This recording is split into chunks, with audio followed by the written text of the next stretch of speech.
La méditation de ce 11 janvier est intitulée « Une puissance infinie ».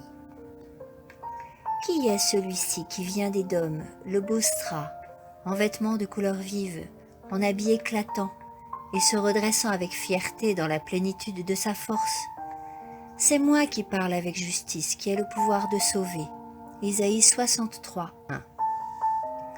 Le Fils unique de Dieu est venu dans ce monde pour sauver l'humanité perdue. Il nous a donné des preuves de sa toute-puissance. Il permet à ceux qui le reçoivent de développer leur caractère en étant libérés de toutes les tendances mauvaises révélées par Satan. Nous pouvons résister à Satan.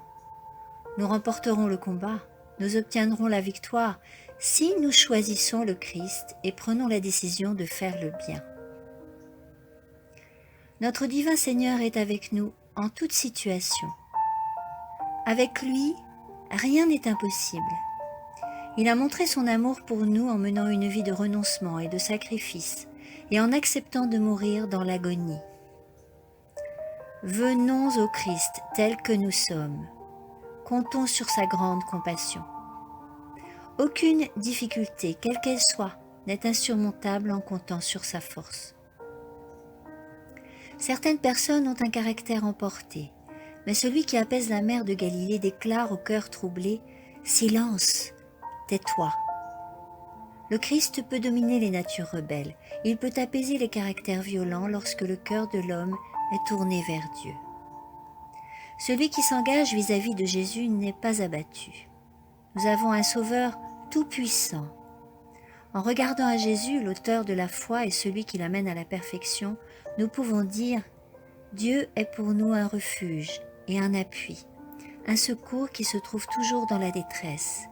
C'est pourquoi nous sommes sans crainte quand la terre est bouleversée et que les montagnes chancellent au cœur des mers. » Psaume 46, 2, 3. Plaçons notre confiance dans notre Rédempteur. Ne nous détournons pas des eaux du Liban pour trouver un rafraîchissement dans ces citernes brisées qui ne peuvent contenir d'eau. Ayons foi en Dieu. Lorsque nous dépendons de Jésus, la victoire n'est pas seulement possible, mais certaine. Bien que les foules se pressent dans la mauvaise direction, bien que les apparences puissent être décourageantes, nous pouvons avoir une pleine confiance dans notre guide. « Je suis Dieu, il n'y en a pas d'autre », déclare-t-il. Ésaïe 45, 22. Sa puissance est infinie et il peut sauver tous ceux qui viennent à lui. Il n'y a aucune autre personne en qui nous puissions placer notre confiance. Amen.